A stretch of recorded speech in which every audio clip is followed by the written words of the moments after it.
Hi, this is Scarlett Sanders, and today I'm going to talk about some lesser known rights of indie musicians.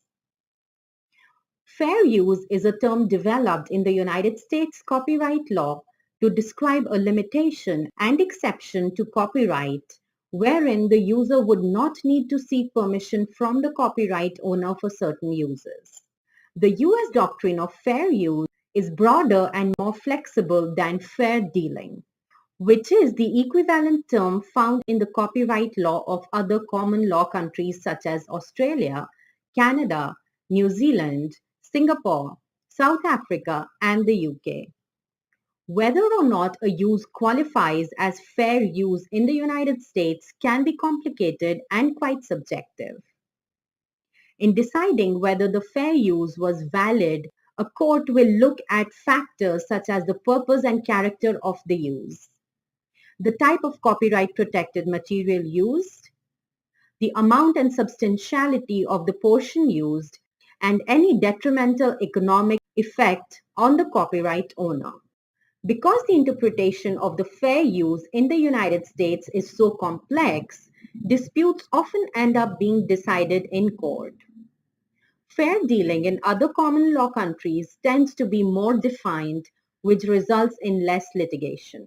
By way of example, the producers of the film Expelled used 15 seconds of audio of John Lennon's Imagine in 2008, using both the work and the original recording, and claiming it was fair use.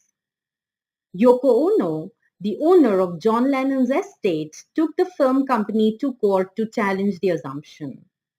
The US court ruled that this use did indeed qualify as fair use.